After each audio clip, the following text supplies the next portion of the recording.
Assalamualaikum warahmatullahi wabarakatuh, Bapak Ibu guru hebat di seluruh Indonesia. Pada kesempatan kali ini, kelompok kami yang terdiri dari Ibu Desi Wiramurti, Bapak Dwi Setiono, dan saya sendiri, Ibu Nani Setiastuti, akan menerapkan praktik coaching.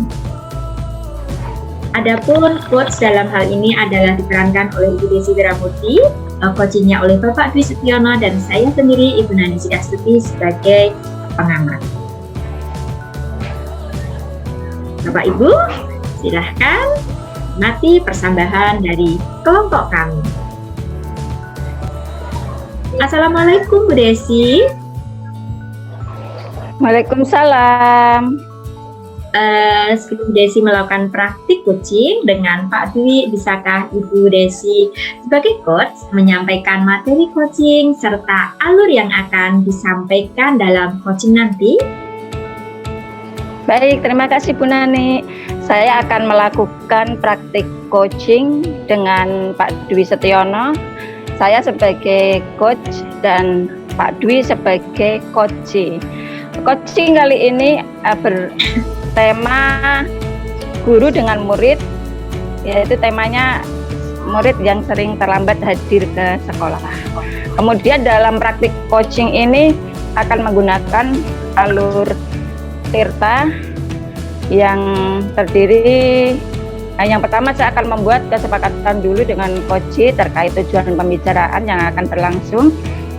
Kemudian saya mengidentifikasi situasi yang dihadapi oleh coachee. Setelah itu dalam rencana aksi saya akan menanyakan ide atau solusi dari coachee, dan yang terakhir terkait tanggung jawab saya akan meminta coachee membuat komitmen yang akan dilakukan setelah menemukan solusi.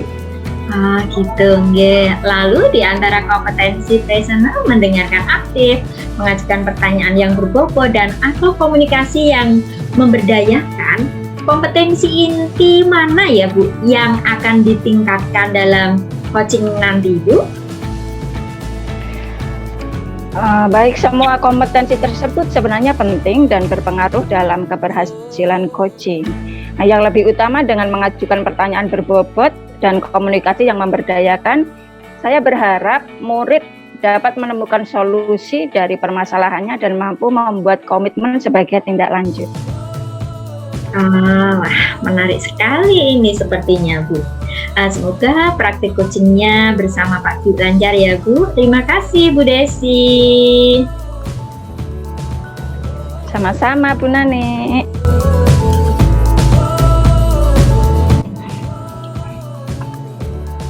Assalamualaikum. Mas Dwi.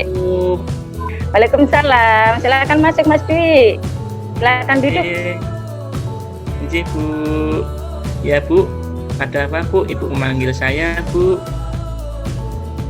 Nah, Ibu mau mengobrol sebentar saja sama Mas Dwi. Maaf ya kalau hari ini Mas Dwi pulangnya agak terlambat sedikit. Tidak apa-apa Bu. Saya juga sekalian nunggu teman saya kok Bu. Ini lagi latihan basket Bu. Oh begitu ya, bagus deh. Mas Dwi sehat ya? Alhamdulillah sehat Bu.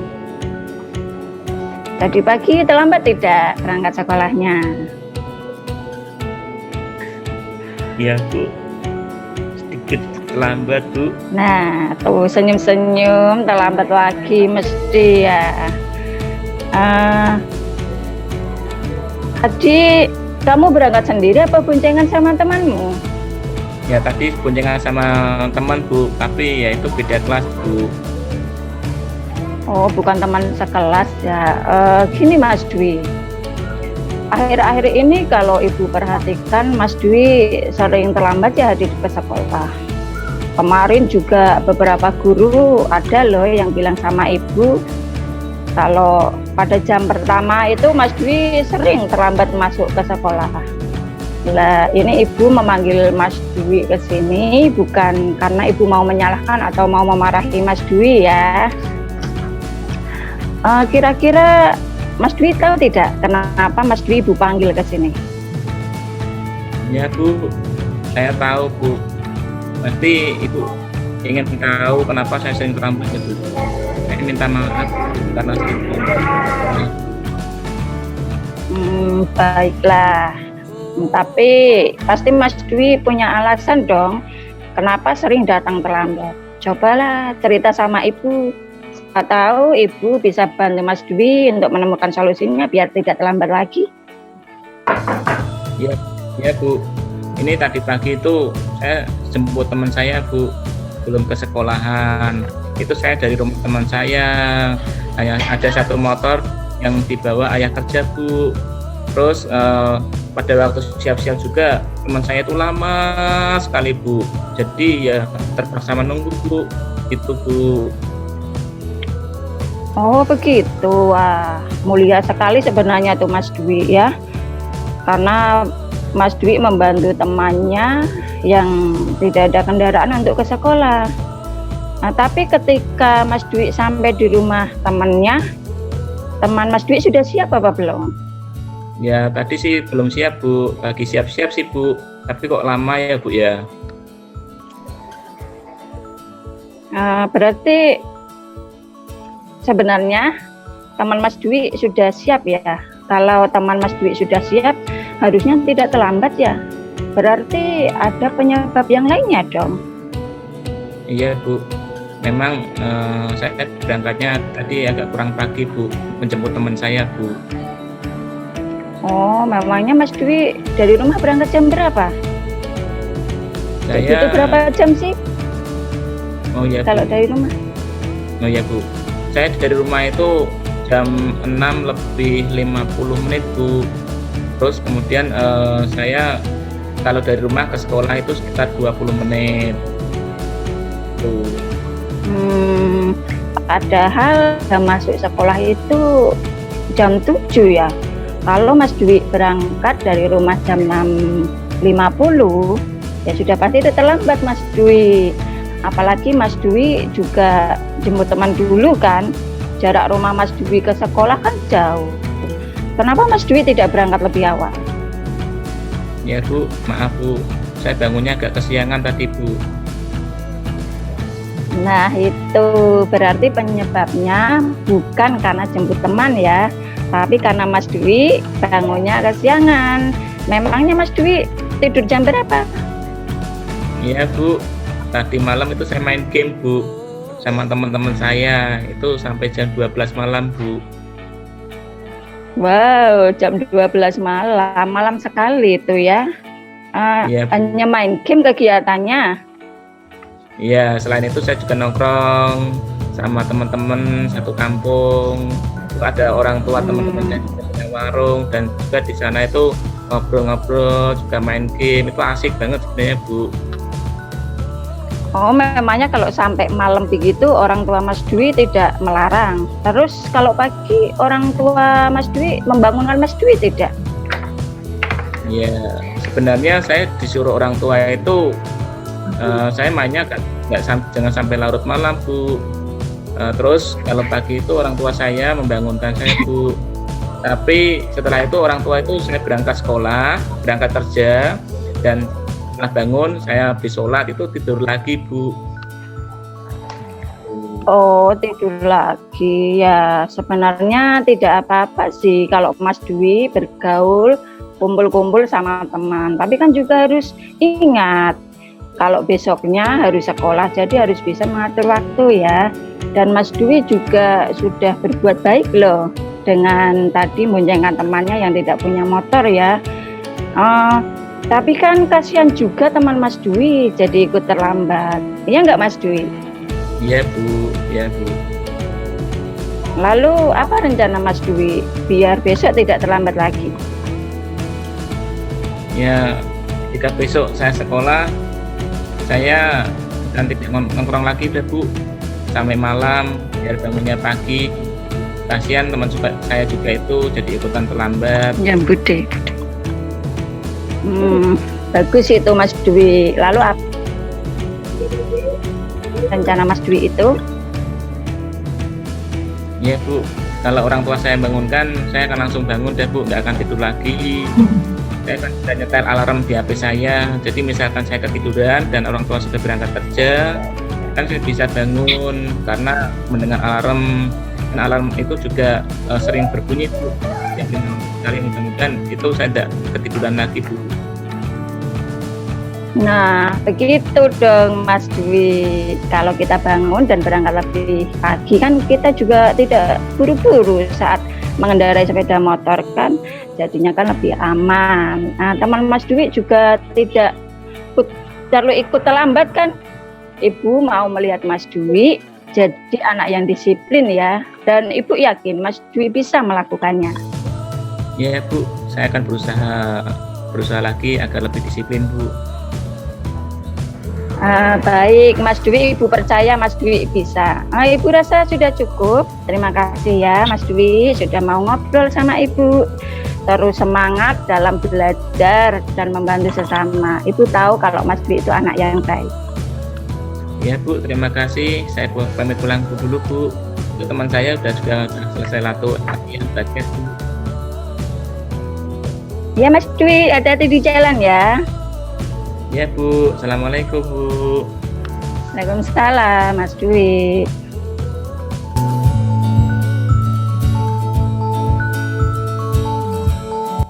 Assalamualaikum warahmatullahi wabarakatuh.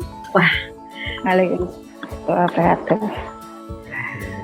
Wah, bagus sekali untuk praktik coachingnya Bu Desi dan Pak Dwi tadi. Nah, saya sebagai pengamat mohon izin untuk menyampaikan hasil pengamatan saya.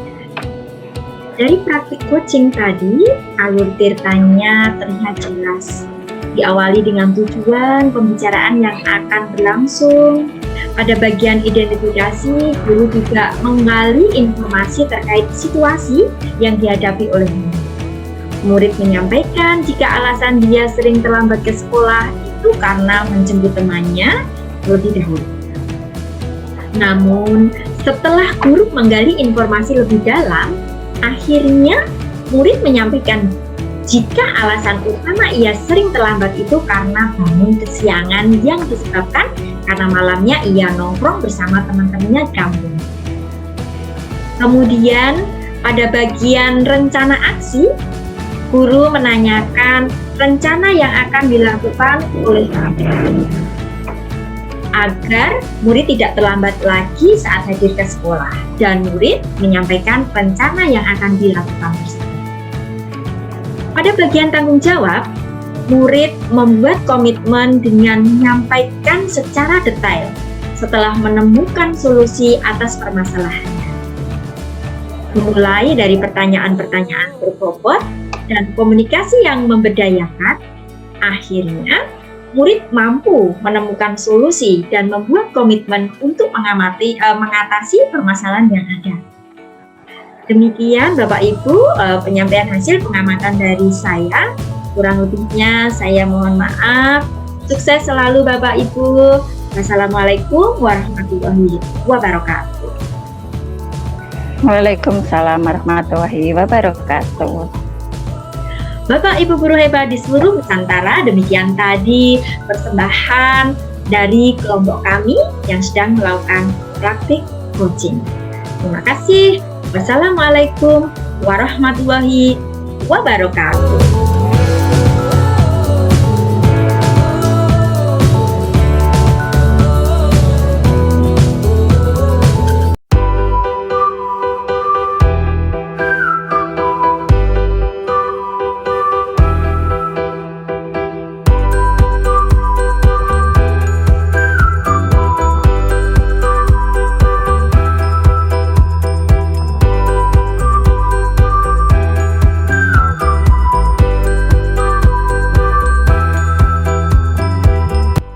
Assalamualaikum warahmatullahi wabarakatuh.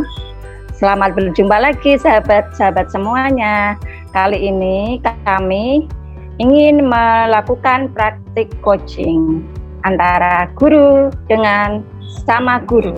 Sebelumnya perkenalkan anggota kelompok kami, yaitu saya Desi Wiramurti sebagai pengamat, Bapak Dwi Setiono sebagai coach, dan Ibu Nani Sri Astuti sebagai coach.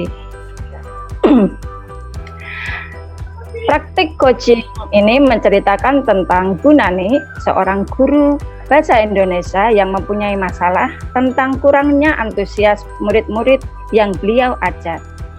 Hal ini terlihat dari kurang aktifnya anak-anak di kelas. Kemudian pengumpulan tugas yang hanya 50% dari jumlah murid-muridnya yang ada dalam satu kelas. Bu Nani ingin berdiskusi tentang solusi terbaik untuk permasalahan ini. Berikut ini adalah dialog antara Pak Dwi sebagai coach dan Bu Nani sebagai coachee. Selamat menyaksikan.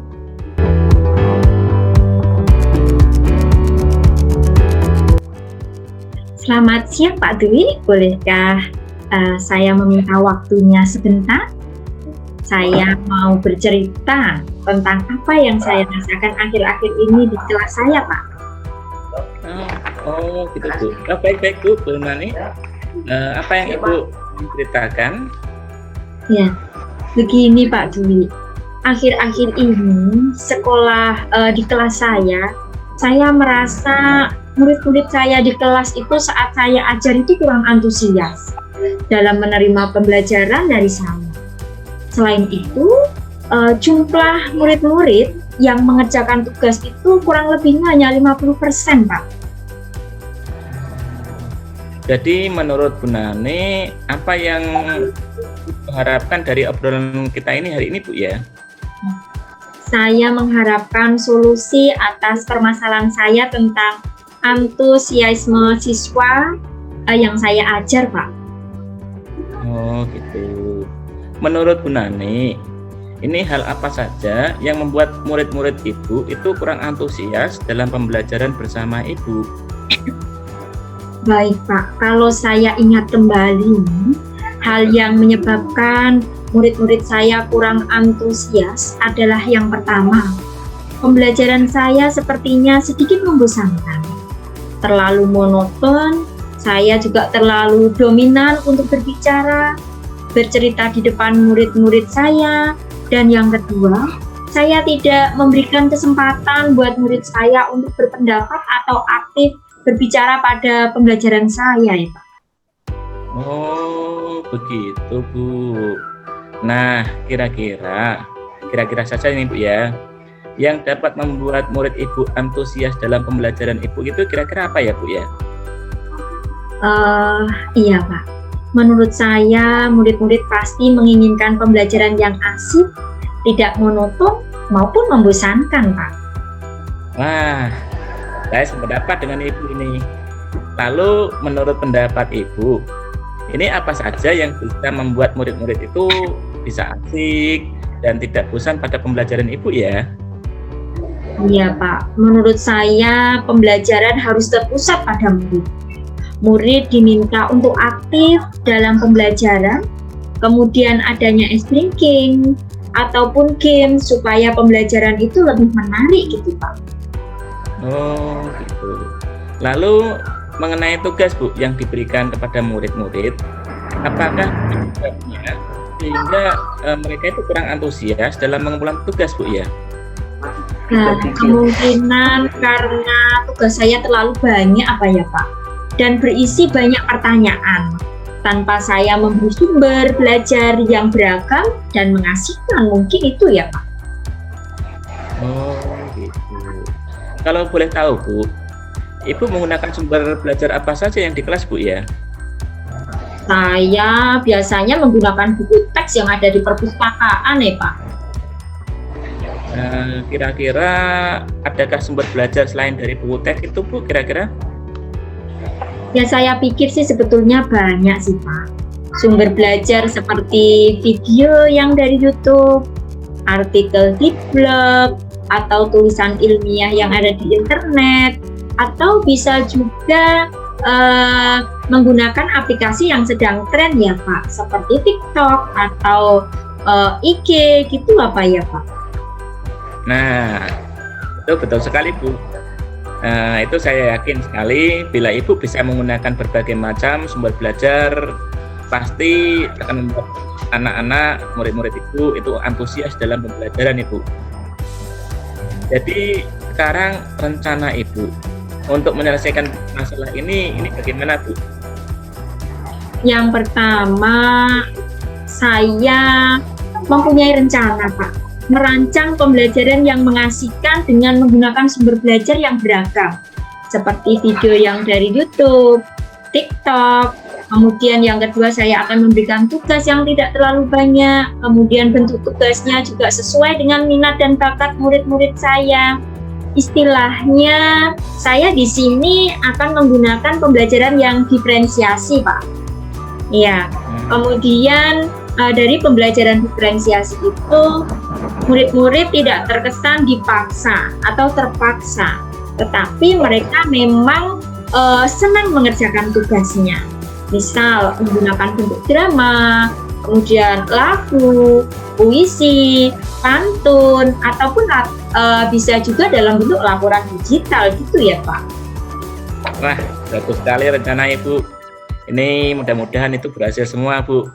Menggunakan media-media yang lain itu bisa mengaruhi untuk semangat belajar anak gitu ya, Bu, ya. Nah, lalu Ibu, kira-kira Nani ini, apa komitmen Ibu terhadap rencana Ibu ini? Iya, Pak, saya berkomitmen untuk selalu membuat rencana pembelajaran yang mengasihkan, menggunakan banyak sumber belajar untuk mengeksplorasi materi, sehingga murid-murid saya dapat menjalankan belajar dengan merdeka belajar, dan saya akan membuat murid-murid saya itu senang dalam kegiatan eksplorasi materi tanpa adanya unsur paksaan. Akan saya serahkan pilihan sumber belajar pada murid-murid saya, Pak. Wah, keren sekali Bu Nani. Itu saya sangat mendukung sekali, Bu. Ya, mudah-mudahan semua berjalan dengan lancar, Bu, ya, sesuai dengan harapan Ibu. Ya Pak Dwi, terima kasih banyak ya Pak atas waktunya dan sharingnya pada siang hari ini. Mudah-mudahan kita bisa menjadi guru yang selalu diberkahi oleh murid-murid kita ya Pak. Amin. Ya, amin. Ya.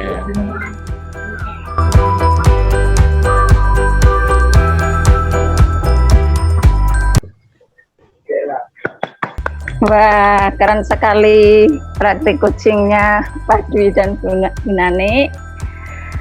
Selanjutnya, saya sebagai pengamat izinkan untuk menyampaikan hasil pengamatan saya. Sebelumnya, Assalamualaikum warahmatullahi wabarakatuh. Menurut saya, tujuan yang disampaikan oleh Coach sangat jelas, yaitu ingin mencari solusi atas permasalahan yang dihadapi tentang penurunan antusiasme murid dalam pembelajaran. Pada tahap atau alur identifikasi, coach memberikan pertanyaan-pertanyaan dan umpan balik yang mengarah pada identifikasi potensi coaching. Coach memberikan pertanyaan yang dapat membuat coach menyadari bahwa pembelajaran yang dilakukan harus mengasihkan, banyak sumber belajar dan tugas harus sesuai. Kemudian pada alur rencana aksi, coach memberikan pertanyaan-pertanyaan dan umpan balik mengenai rencana aksi coach dalam menyelesaikan permasalahannya.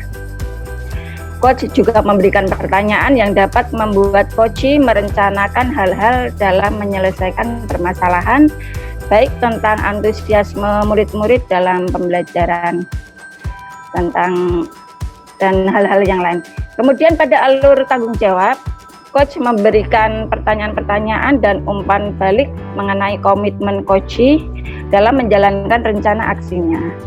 Coach menanyakan tentang komitmen terhadap rencana yang diambil oleh coach, dan ternyata membuat coach menjadi yakin akan keputusan dalam solusi yang dia ambil.